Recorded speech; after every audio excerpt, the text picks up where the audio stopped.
Skip the family vacation. My dad barked. It's not your place anymore. I smiled and quietly withdrew the $7,800 venue payment I had covered. By morning, my phone exploded with 51 missed calls, and one funny email forwarded by my mom. Urgent, reservation canceled due to payment failure. I just sent one short message. Every year, like clockwork, I booked the summer vacation for my family. It wasn't just a trip, it was an operation. Rental vans, a big enough Airbnb to fit everyone without passive-aggressive room fights, activities that wouldn't make dad complain, and kid-friendly stuff for the two nephews so I wouldn't get dragged into babysitting duties. I handled the costs, the logistics, even the group chat reminders when no one else seemed capable of reading a calendar. For years, this was my role, the provider, the planner, the guy who always came through. Not because anyone asked nicely or showed appreciation, but because if I didn't do it, it wouldn't happen. And if it didn't happen, I'd still be the one blamed. I was the oldest, the one with a real job, the one they all quietly leaned on while pretending they were standing on their own. My brothers, Spencer and Darren, liked to pretend they were just going through a rough patch. Spencer sold drop-shipped junk online and insisted he was an entrepreneur. Darren did part-time gig work but somehow always had time to post 6 Instagram stories a day from the gym. Neither had paid rent in years. Spencer lived with our parents and Darren floated between girlfriends' apartments. Whenever bills came up, they'd both glance at me, half joking, half expecting. And I always caved. I used to believe it made me a good person. This year, I found a beautiful private lodge in Oregon. The place looked like something out of a luxury catalog. Lakefront, fire pits, an outdoor sauna, 10 bedrooms, and a massive kitchen so my mom could bring her baking obsession along. It cost $7,800 for the week, and I didn't even blink. I paid it up front. I didn't tell anyone. I wanted it to be a surprise. Or maybe I just didn't feel like hearing Spencer ask me to throw in an extra $500 so he could bring his new girlfriend, who he'd known for 3 weeks. The irony? I wasn't even excited about the trip. I was already bracing for the usual drama. The complaints, the ungrateful muttering, the last-minute demands for upgrades.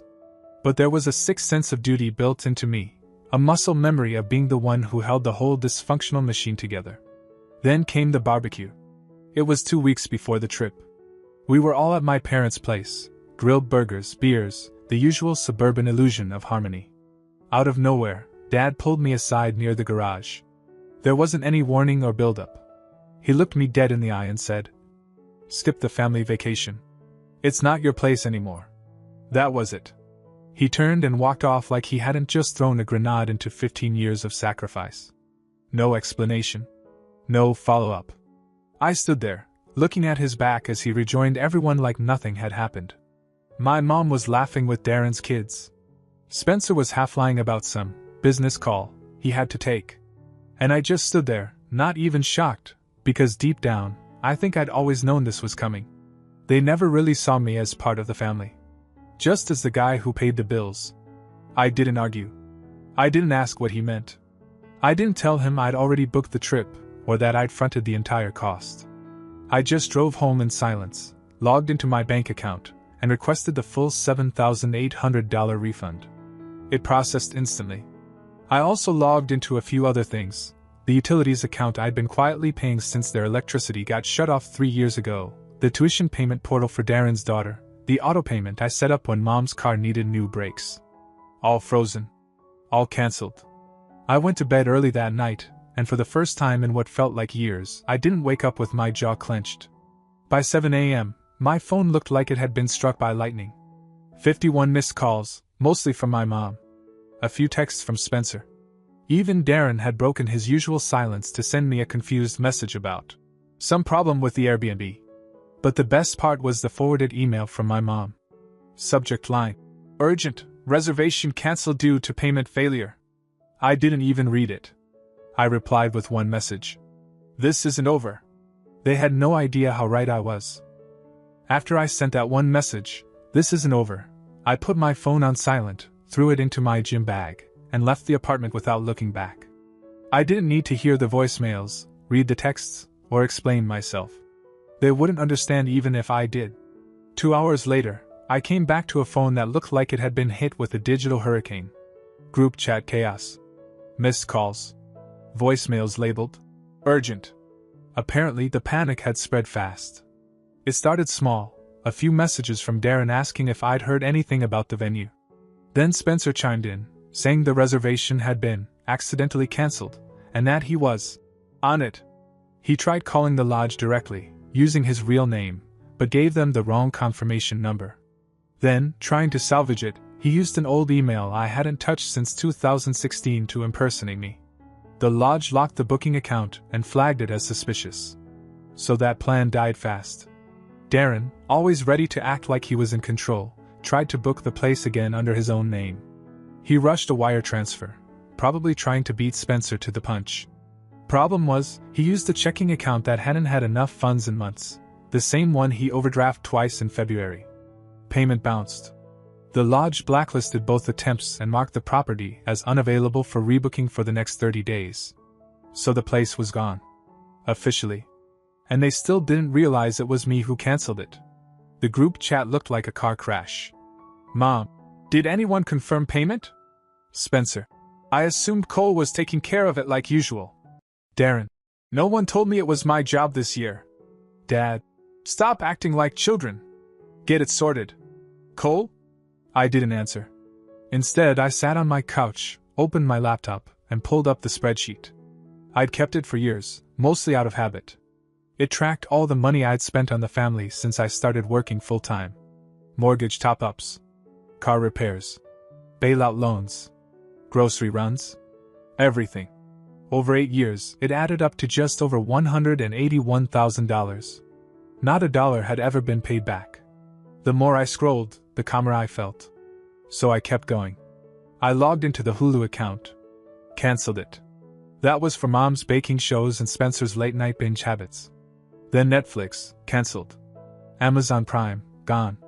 The family's Spotify plan, shut down. Even the cloud storage account Spencer used to back up his business files was tied to my credit card. I hit cancel on that too. Every convenience they used without a second thought was gone in under 10 minutes. That evening, I poured myself a drink and watched it happen in real time. Spencer messaged me directly asking if I knew anything about the lodge and also whether the streaming stuff was down. Darren asked if I could just make one call to the owners. Mom tried to guilt-trip me with a long message about how disappointed the kids would be. Then came her voicemail. Her tone was polite, careful. Cole, I think some things are being shut off. We're all a little confused right now. Can you call me when you get a chance? Still no apology. Not even a hint of ownership. Just confusion that the machine had stopped working, not realizing I had been the engine the whole time. I didn't return the call. Instead, I opened a new browser tab and booked a solo trip to Iceland. Same week they were supposed to be in Oregon. I'd always wanted to go. Northern lights, geothermal spas, quiet landscapes. No family group chats. No guilt. Let them figure out what life looks like without me carrying the load. They wanted me gone. Now they'd get to see what that really meant. By the end of that first week, the panic had settled into something worse, desperation disguised as casual concern. I saw it coming. The shift from chaos to calculation. They weren't just confused anymore. They were starting to understand what it meant to lose me. Not just my presence, but everything I'd been doing behind the scenes. The messages started soft. Spencer sent a gif of a dog on fire with the caption, "Family vacation planning RN," like we were all laughing about this together. He followed it with, "No pressure, man, just let us know where your head's at." A few hours later, Darren texted a link to some cabin he found online, a place that looked like a crime scene out in rural Idaho. He said it was still decent, and asked if I could just cover the deposit real quick, so they didn't lose the booking window. Still pretending nothing had changed. I didn't answer. The next day, Spencer's tone got clipped. Said I was being unfair, and that I had no right to go radio silent over a family misunderstanding. Darren left a voice note that started with him pretending to check in, asking if I was okay, then slowly shifted into a rant about how I'd made things complicated for no reason. He ended with, "You act like we begged you to do everything, but nobody asked you to take it all on." I didn't play the message twice. I didn't need to. By the end of that day, Mom left her own voicemail. This one was different. No guilt, no commands. Just a carefully phrased statement. She was worried about me, that Dad's words had been taken the wrong way, and that we all say things we don't mean when we're overwhelmed. Then she added something I couldn't stop thinking about. We know you've always gone above and beyond. Maybe too far beyond sometimes. Too far beyond. That line hit harder than I expected. Not because it hurt, but because of what it revealed. They never saw what I did as generosity. They saw it as overstepping. Me trying to control everything. Like I was somehow in the wrong for preventing them from collapsing under their own irresponsibility. So I went further. Monday morning, I sat down and started cutting more ties. The cell phone plan I'd put the family on years ago to save money? My name was still on the account. Cancelled. The home appliance warranty I'd been quietly renewing since the dishwasher broke? Gone.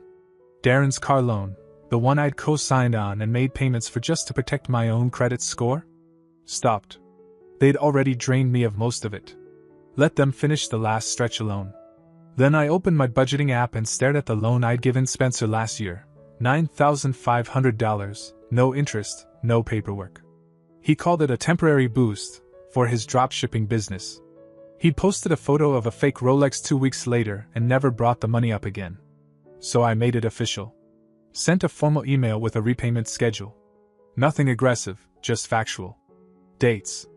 Amounts. Bank info. He never replied, but I saw he read it. That night, I poured a drink and checked the family group chat for the first time in days. It used to be called Fam Vibes 2025. Now it had been renamed August Trip Revised. The whole feed was one long train wreck. Darren had tried to book another lodge, only this time he listed himself as the CEO of a made-up company so he could get a corporate discount. They flagged his ID and voided the contract. Spencer tried renting an RV to turn the trip into a road adventure, but forgot to renew his license. Mom had reached out to a local church that sometimes offered family retreat space, but they were booked for a youth camp. I kept scrolling. At one point, Darren posted a photo of the cabin they were now considering. It was a moldy shack near a dried-up riverbed with a broken fence in the background. No sauna. No lake. Just a gravel lot and sadness. He asked if everyone was cool lowering expectations this year. No one replied. Their budget was $3,000 short. They were trying to pool funds, but Dad's credit card was maxed, Mom's was never hers to begin with, and Spencer's girlfriend had backed out once she realized it wasn't going to be the lake house. That's when it really sank in. They weren't just scrambling. They were unraveling. The entire structure of how they operated was built on the silent assumption that I would always be there to catch what they dropped. Now they were choking on the fall. And for once, I didn't feel the need to fix it. By the end of the week, the silence I had kept was doing more damage than 1,000 arguments ever could. What surprised me most wasn't that they were scrambling. It was the strange, crooked ways they started reacting to it. My absence had broken something deeper than vacation plans. It broke their illusion that they were in charge of anything. It started with a knock on my door Thursday night. Spencer. I didn't even know he remembered my address. He showed up in gym shorts and a half-sipped hoodie, holding a bottle of cheap whiskey like we were in college. No text ahead, no warning. He just stood there, giving me a weird, forced smile like we were on some kind of sitcom reunion episode. Said he was just in the area and wanted to check in. Told me I was right to be upset, that Dad had been out of line. He called him the old man, like we were suddenly co-conspirators. Then, mid-ramble, he dropped it. He'd found a way to salvage the trip, and needed a couple $100 to lock in the deposit on a new place. Just a small jumpstart, said he'd pay me back immediately. The same way he promised with every business idea since 2018. I didn't say a word. Just slowly closed the door in his face while he was still talking. 15 minutes later, I watched him from the window sitting in his car, probably trying to come up with a new plan. He stayed parked for another 20 minutes before finally pulling away. No text, no goodbye. The next morning, I got an email from my bank. Fraud alert. 3 failed login attempts on one of my old checking accounts. I already knew who it was. Darren. He wasn't subtle. The device trying to access it was labeled Samsung tablet, Portland. The same beat-up tablet I helped him reset twice last year. He must have figured he could guess my passwords, Maybe he thought I still used the same weak ones from when we were kids. He was wrong. I didn't report it. Not yet. I wanted to see how far they'd go. That same afternoon, I got a different kind of surprise, an actual email from my mother. Formal, clean, and almost professional. Attached was a new vacation itinerary, nothing fancy. Flights, a rental car, and a small Airbnb near a nature trail. It was modest, but everything was covered. She wrote that they had pieced it together with what they could. Said she understood if I didn't come, but hoped I knew I was still welcome. It was the first time she hadn't begged, pressured, or guilt-tripped me. The tone was almost respectful. I stared at the screen for a long time. But then, not even 3 hours later, I got another alert. This one from PayPal. An attempted $2,500 charge to something called Vacation Management Group, out of Arizona. It was flagged, blocked, and reversed immediately. But the name on the transaction gave it away, Darren's email, the same one he used to try to order an iPad once on my old family Amazon account. So they were still trying to tap into my money, even while pretending to make things right. That's when it became clear. It wasn't about fixing anything. It was about resecuring control. If one approach didn't work, guilt, kindness, nostalgia, they'd try something else. Something lower. Later that evening, I got a single text from Dad. Enough games.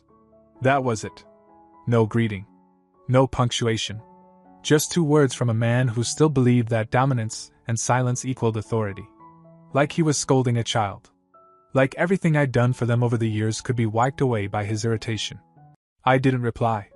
Instead, I sat down and booked one final addition to my Iceland trip. A glacier helicopter tour I'd debated for weeks. I clicked confirm without hesitation. First class ticket, full upgrade, everything. Let them go on their stripped-down road trip, arguing over who forgot the groceries, dealing with a leaking cabin roof and no Wi-Fi. Let them explain to the kids why the cool house on the lake was suddenly a dusty Airbnb near a trailhead with bad plumbing. They had made it clear I didn't belong. Now they'd see what life looked like without me, not just during vacation, but for good. The trip date finally arrived. I was sitting in the lounge at JFK, sipping espresso and watching soft gray clouds drift across the tarmac when my phone buzzed. Group chat. A blurry photo of Spencer standing outside a cabin that looked nothing like the lodge I had booked months ago. Sagging roof. Dead grass. A faded red canoe flipped over in a dirt lot. Darren had captioned it. Adventure mode activated. No one reacted. I didn't open the chat again. My flight to Reykjavik took off just before midnight. 8 hours of silence over the Atlantic, uninterrupted by demands, guilt, or someone asking if I could just cover this one last thing. I turned off roaming. I was gone in every sense of the word. The first few days in Iceland were like waking up after a long, heavy sleep. I hiked across volcanic fields, stood under waterfalls, and floated in the blue lagoon while steam rolled across the pale sky. I didn't think about them. Not out of spite. There was just no space for it anymore. My mind was finally mine. But even from thousands of miles away, the fallout continued. When I turned my phone back on after the 3rd day, the real unraveling had begun. There were 15 new emails from Spencer. The tone changed with each one. The first few were sarcastic. Then came a strange, half-apology that managed to include the phrase, "But you've always kind of acted like you were better than us." Then silence, until the last one. A forwarded message from the Airbnb host they'd finally settled on. Apparently, Darren never verified his identity properly, and the payment had been flagged as potentially fraudulent. The booking was cancelled mid-trip. They had 48 hours to leave the property. No refund. Then Darren emailed me directly. Not through the group chat. Not even through text. A long, rambling email. The kind someone writes late at night when everything's gone sideways. He said he was sorry for trying to get into my accounts. Said he was panicking. Said he didn't know how much I'd really done for the family until everything started slipping through their hands. He said the vacation was a disaster. That mom was upset, the kids were bored, and Dad had barely spoken to anyone in 2 days. He didn't ask for money. He asked for advice. That was the most unexpected part of all. And for a minute, I almost answered. But then I remembered the years of silence from them when I needed help. The dismissiveness. The guilt trips. The arrogance. I remembered what it felt like to hear my father say, without hesitation, that it wasn't my place anymore. So I closed the email without replying. When I landed back in New York a week later, I didn't check the group chat again. I didn't answer the missed calls. I didn't look at their photos or their messages. Whatever family they had without me, they could keep it. Because for the first time in years I had one too. Me. When I landed back in New York, I didn't tell anyone. No update to the group chat. No home safe text. I stepped off that plane, got into a cab, and rode quietly through the city while everyone else scrolled their phones or slept. The streets looked exactly the same, but I felt different in every possible way. Like I'd peeled off a version of myself I'd been wearing too long. I spent the first week home in silence. No background noise, no calls. I didn't check my email for 5 days. I read, cooked for myself, walked through unfamiliar neighborhoods just to feel unknown. I didn't miss them. I thought maybe I would, that there would be some twinge of guilt or longing. But there wasn't. Just space. And peace. Then, a letter showed up. Real envelope, no return address. Inside was a photo. It was a picture of the family. All of them, standing in front of a tiny gray cabin somewhere out in the woods. The kids were squinting in the sun, Darren had sunglasses on his forehead, and Spencer was holding a fishing rod that looked brand new. They were smiling, stiffly, but smiling. Taped to the back was a yellow sticky note. 4 words in my father's handwriting. We figured it out. That was it. No. Sorry. No long explanation. But still, unexpected. Because Dad wasn't the type to write anything at all, let alone something that sounded like an admission. I didn't know what to do with it. I left it on the counter for 2 days, glancing at it every time I made coffee, like it might turn into something else. Eventually, I threw it in a drawer. A week after that, Mom sent another email. This time shorter. She said she'd heard I was back and hoped I was well. Then she added something that stopped me cold. We've been thinking about getting a second job, just to cover things without putting it on you. It's not your place anymore, remember? The last line, hers. Not his. Sarcastic? Maybe. But it was the first time she'd referenced what had happened without pretending it didn't. Then came the second surprise. Darren paid back the first installment of the money he owed me. Just $250. But it came with a note. Starting small. No hard feelings if you ignore this. I get it now. I stared at the notification for a long time. Not because I believed they'd changed. I didn't. But something had shifted. They weren't trying to drag me back. Not with guilt, not with money, not with panic. They were trying to function. Even if they were bad at it. I didn't respond. Not because I was angry. Because I didn't want to be pulled back into something I had finally stepped away from. I built new routines. Paid off the remainder of my own student loan. Taken on 2 new clients. Started sleeping without waking up thinking I'd forgotten something for them. The weight was gone, but it left behind a shadow. I knew I'd always feel it. That reflex to fix, to smooth things over, to say yes. But now, when that instinct showed up, I just sat with it. Watched it pass. Months later, I got a wedding invitation. Spencer. The envelope was addressed with my full name, not Big Bro, or the bank. Inside was a handwritten note. 3 lines. If you show up, we'll know it meant something. If you don't, we'll know that too. Either way, thanks for everything you did. You held us up for longer than we deserved. That one stayed on the table longer. I didn't go to the wedding. But I didn't throw it out either. I still haven't. Maybe it's not forgiveness. Maybe it's not closure. But it's something else, a different kind of ending. One where they live with what they've lost. And I live with what I finally chose. Not freedom from them. Freedom for me. That's all I ever really wanted. It's been almost a year since I closed that chapter, and life is quieter now, in the way that feels earned. I didn't go to the wedding, but I heard through a mutual friend that it was small. Spencer apparently made a speech and mentioned me. Said something like, "Every family has someone they lean on too hard. We're still learning how to stand on our own." No one recorded it. That's probably for the best. Darren's been making monthly payments like clockwork. Never more than the minimum, never with any follow-up message. Just quiet consistency. I actually respect that more than any apology. As for my parents, no contact from Dad. But Mom sends short emails every now and then. Usually a link to an article, or a photo from her garden. No pressure. No guilt. Just normal. I still haven't visited. Haven't decided if I ever will. But every now and then, I think about that photo. The one from the cabin. I didn't throw it out. It's still in the drawer, under a stack of takeout menus and spare keys. I see it when I'm looking for something else. And for the first time in my life, it doesn't make me feel like I failed them. It just reminds me I finally stopped failing myself.